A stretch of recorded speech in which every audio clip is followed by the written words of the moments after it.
Здравствуйте, дорогие рукодельницы, мои любимые подписчики и гости канала.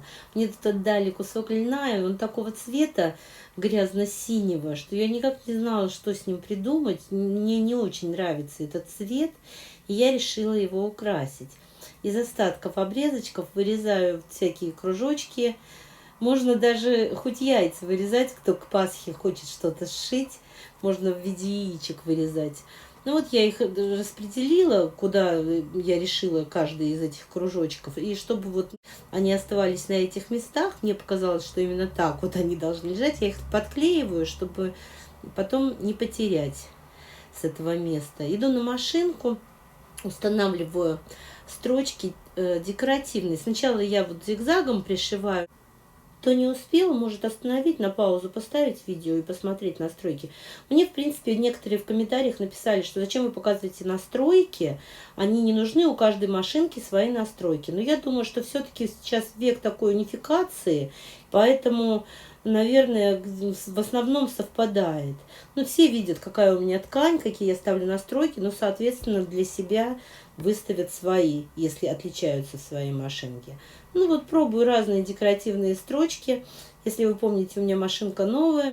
Мне захотелось ее потестировать. Ну и заодно, чем вручную то же самое вышивать, на машинке-то всяко побыстрее. И я решила, что, ну, в принципе, кто не умеет вышивать, вот это такой выход. Сейчас у многих машинок декоративные строчки, даже больше, чем у меня их не так уж и много. Конечно, у меня кривовато получается, вручную у меня гораздо лучше, но здесь зато гораздо быстрее. И вот я всякие пробую строчечки.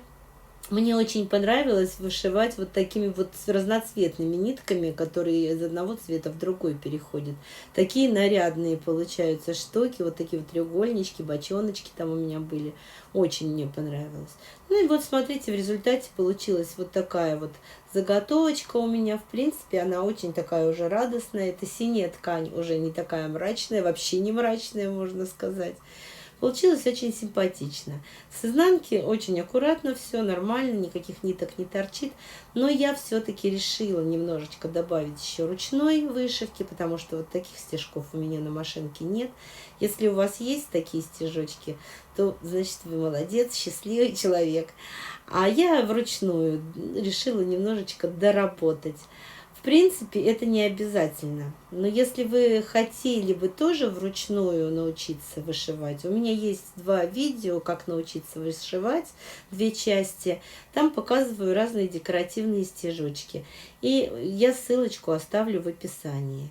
Вот такая получилась красота. И я буду делать наволочку. И беру полосочки ткани, чтобы вот до размера, мне надо 45 на 45, чтобы подушка влезла. Сейчас у меня, я довожу до квадрата, чтобы он был 46 на 46, потому что еще припуски на швы надо учитывать. И вот иду на машинку, пришиваю.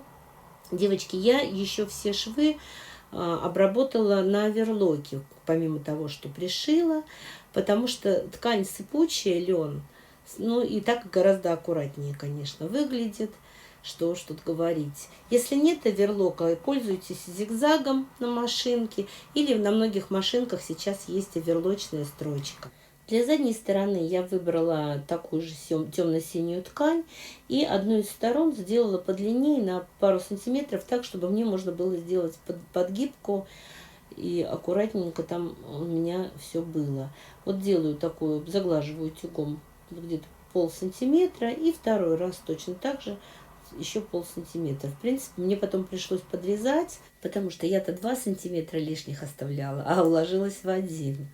Но главное привести в один размер заднюю и переднюю стороны. И я еще вырезала кусочек тоже так же, он длиной 46 сантиметров, а шириной 17 сантиметров. Это вот 2 детали, которые пойдут на заднюю часть. Эту короткую деталь я складываю лицом к лицу с лицевой стороной моей наволочки и прошиваю строчку. Тоже так же обрабатываю на оверлоке, складываю все так, чтобы она у меня получилась сзади, с моей лицевой стороны. И переворачиваю опять на лицо. Можно заколоть булавочками, чтобы она в этом положении держалась. Но я вот не скалывала. Теперь беру свою большую заднюю сторону, складываю также лицом к лицу. И здесь я вот уже буду пользоваться булавками. Начинаю скалывать по периметру, кроме той стороны, через которую будем всовывать наволочки. Сначала вот эти вот краешки все сколола, там, где короткая у меня деталь с той стороны, чтобы она уже не смещалась. И потом по всему периметру скалываю. Вот так сколола и прошиваю по всему периметру, кроме той стороны, через которую буду засовывать подушку.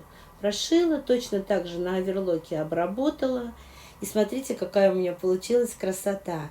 Я делала 2 таких подушечки, наволочки в смысле. Смотрите, какие они нарядненькие получились и радуют глаз. И вот эту синюю ткань, которая у меня совсем скучная была, все-таки смогла использовать. Я этому очень рада. Я прям не знала, куда мне ее деть. Вот сзади клапан вот этот так выглядит, как через который подушку вставлять. Мне очень нравится то, что получилось. Можно сумку сделать из такой же заготовки, но я решила вот наволочки. Если вам понравилось это видео, ставьте лайк, пишите комментарии, я всегда на них отвечаю. Если вы не подписаны, то не забудьте подписаться на мой канал. И большое спасибо всем, кто досмотрел до конца.